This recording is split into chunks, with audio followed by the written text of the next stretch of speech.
3 4 5 7 7 8 10 चला अजून घ्या. तो आता आपला सर्कल आहे, चेक करू आता. 1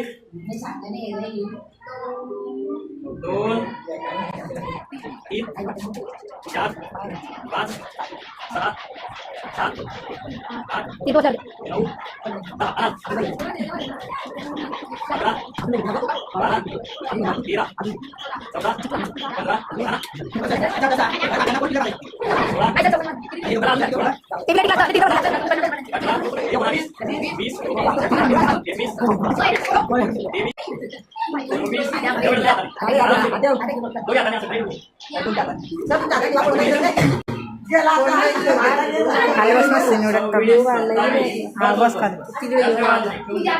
सर याला व्हिडिओचं बटनच दाबलं नाही.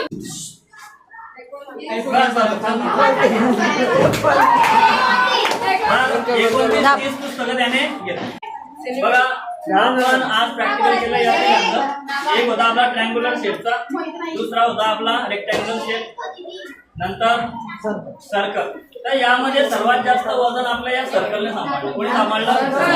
याचं कारण काय होतं, जर ट्रायंगल तुम्ही पाहिला तर या ट्रायंगलला 3 कॉर्नर आहे. किती कॉर्नर आहे?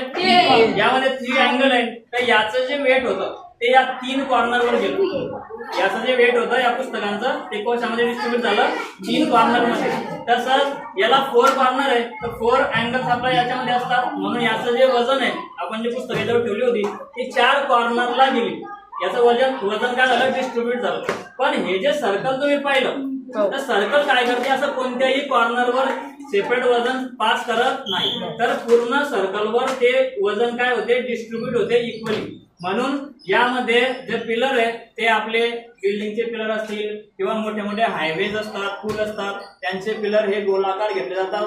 तसंच गॅसच्या ज्या लाईन आहे, पाईपलाईन किंवा पाण्याची पाईपलाईन असेल किंवा गॅसची पाईपलाईन असेल ती पण गोलाकार आकाराची घेतली जाते, जेणेकरून ते फुटता कामा नाही. तर अशा भरपूर साऱ्या पक्क्या गोष्टी की ज्यामध्ये फुटण्याचा धोका असतो. किंवा तुम्ही डिझेल, पेट्रोल याचे जे सिलेंड्रिकलचे टँक पाहिले असतील ते पण कसे असतात, सिलेंड्रिकल असतात.